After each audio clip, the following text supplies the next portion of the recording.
আমাদের তো ভাগ্য ভালো, এদেশের মাটিতে ইলিয়াস পিনাকি কনক সরারের মতো দুই একজন সাংবাদিক জন্ম নিয়েছিল। নয়তো আমরা কখনোই আমাদের দেশের সঠিক ইতিহাস সম্পর্কে একটু হলেও জানতে পারতাম না।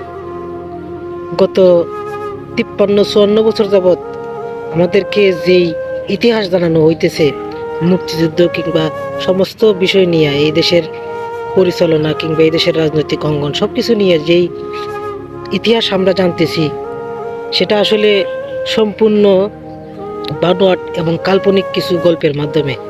আসলে তাদের অক্লান্ত পরিশ্রমে আর তাদের কষ্টের অনুসন্ধানের কারণে আজকে আমরা দেশের সুষ্ঠু ইতিহাস, মুক্তিযুদ্ধ কিংবা দেশের যে পরিস্থিতি, সার্বিক অবস্থা, সমস্ত কিছুই আমরা তাদের মাধ্যমে কিছুটা হলেও জানতে পারি।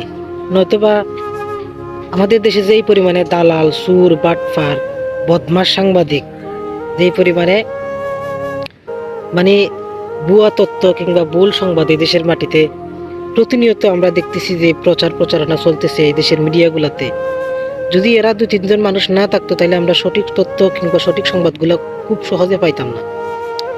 তো আজকে যে আমি ভিডিওটা করতেছি, যদিও ভিডিওটা লং, আসলে সারাদিন ভিডিও দেখি, অনলাইনে ঘুরতে আসলে মাথার মধ্যে আসে।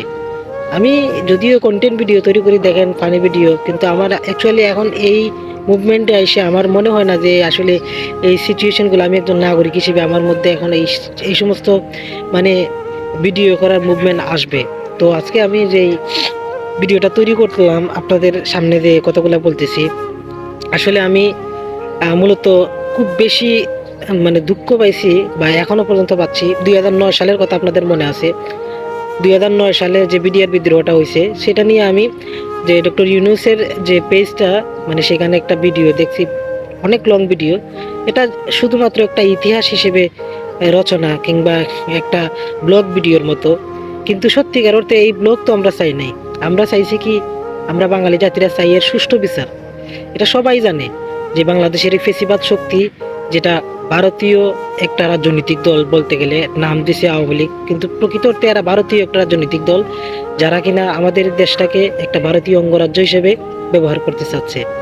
তো আজকে এত বছর পরেও সেই হত্যাকাণ্ড কিংবা হত্যাযজ্ঞের বিচার না হয়ে ব্লগ প্রকাশ করা হইতেছে। সত্যি এটা দুঃখের একটা বিষয় যে আমাদের দেশে এত বড় বড় ঘটনা এখনো পর্যন্ত দামাচাপা দিয়ে রাখতেছে। হাজার হাজার সত্য ঘটনাকে দামাচাপা দিয়ে রাখতেছে এই দেশের সাংবাদিক, এই দেশের আইন বিচার ব্যবস্থা, এই দেশের রাজনৈতিক অবস্থান থেকে।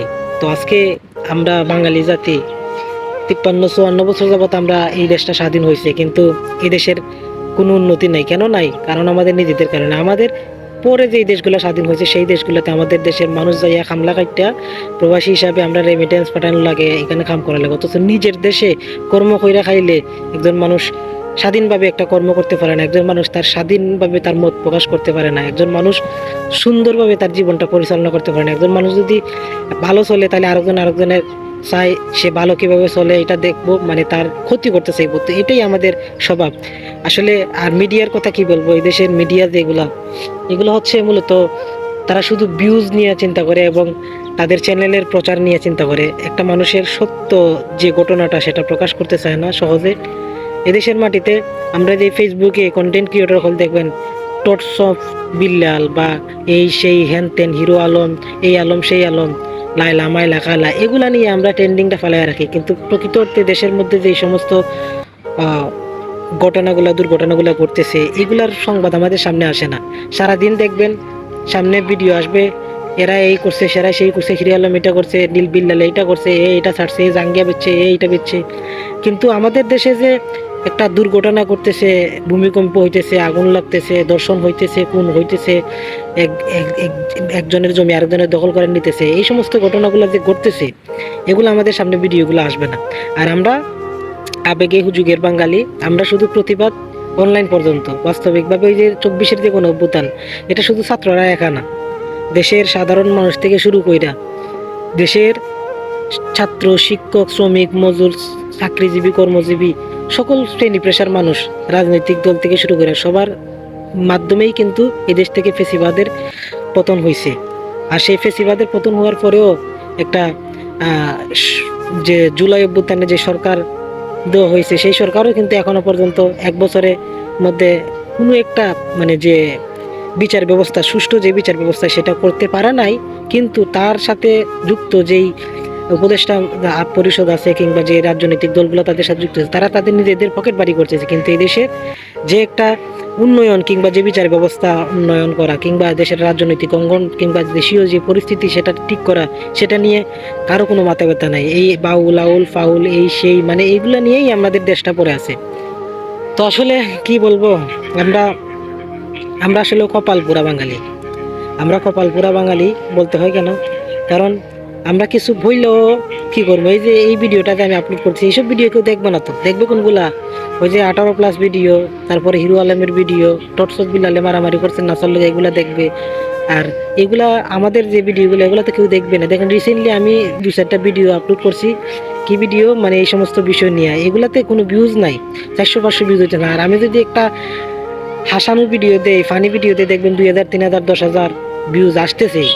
আর এই সমস্ত ভিডিওগুলোতে ভিউজই আসে না। আমরা এগুলো দেখতে চাই না। আমরা দেখতে চাই কি, আমরা দেখতে চাই লায়লা কিভাবে মামুন্ডে এই করছে, হিরো আলম কিভাবে ওই নায়িকার ওইখানে হাত দিছে, লিটনে কিভাবে মাছ খাইছে, এগুলোই আমরা দেখতে চাই। আসলে আমাদের কপালটাই খারাপ। এগুলা বললা কি করবো। 2009 সালের সেই বিডিআর বিদ্রোহের যে হত্যাযজ্ঞ, সেই ভিডিওটা আজকে দেখছি আবারও। মানে আগে 2009 সালে বিটিভির পর্দায় সামনে এসে একটা আমি চিৎকার করে কাঁদিতে চাহিয়া করিতে পারিনি চিৎকার, এই গানের তালে তালে বলতে গেলে একটা লাশের মিছিল দেখেছিলাম। আর সেই মিছিলের মানে সমাপ্তি এখনো পর্যন্ত হয় নাই। কিছু নিরপরাধ বিডিআর যাদেরকে মানে ফাঁসানো হইয়া কইরা আজকে তারা এখনো জেল কাটতেছে, অনেকের চাকরি গেছে। কিন্তু সত্য ইতিহাস হচ্ছে এটা একটা বাহিরের একটা শক্তি এবং রাজনৈতিক শক্তির মাধ্যমেই কিন্তু এই অফিসারদেরকে হত্যা করা হয়েছে। কিন্তু এখনো পর্যন্ত সেই বিচার হয় নাই, আর কোনোদিন হবে কিনা জানি না। তবে ইনশাল্লাহ দুনিয়ার মাটিতে যদি নাও হয়, পরকালে আল্লাহর কসমের বিচার কিন্তু হবেই। আল্লাহ কিন্তু এর বিচার করবে। আল্লাহ যেন সেই দিন আমাদেরকে সাক্ষী হিসেবে পাশে রাখেন, বা কিংবা আমরা দর্শক হিসেবে যদি দেখতে পারতাম। মানে একটা আফসোস যে এই নাফরমানদের বিচারটা কিরকম হইতো। দেশের মধ্যে এত এত অবিচার, অন্যায়, নিপীড়ন। আসলে মাঝে মধ্যে মনে হয় আল্লাহর কাছে দোয়া করি, আল্লাহ এই দেশটারে তুমি এই নূহ আলাইহিস সালামের মতো, নূহ আলাইহিস সালামের জামানার মতো একটা ভয়ঙ্কর একটা ভয়ঙ্কর দুর্যোগ দিয়া ডাইরেক্ট ধ্বংস করে ফেলো। নয়তো 2টা পাহাড়ের মাঝখানে ফালাই একসাথে চাপাতে এই দেশটা ধ্বংস করে ফেলা। কারণ এই দেশে মুসলমান মুমিনদের সংখ্যা আছে কিন্তু সংখ্যায় কম। আর মুসলমান হয়েও মানে বিধর্মীদের এজেন্ট হয়ে কাজ করতেছে সংখ্যায় অনেক বেশি। যার কারণে আজকে আমাদের দেশের মধ্যে ইসলামিক শাসন প্রতিষ্ঠিত হয় না, আমাদের দেশের মধ্যে ন্যায় বিচার প্রতিষ্ঠিত হয় না। ভালো থাকবেন সবাই, আর কিছু বলতে চাই না। বলতে গেলে আমার ভিডিওতে দেখবে না, কিন্তু এটা জাস্ট মনে একটা খুব একটা কষ্ট শেয়ার করলাম এখানে একটা ভিডিওর মাধ্যমে।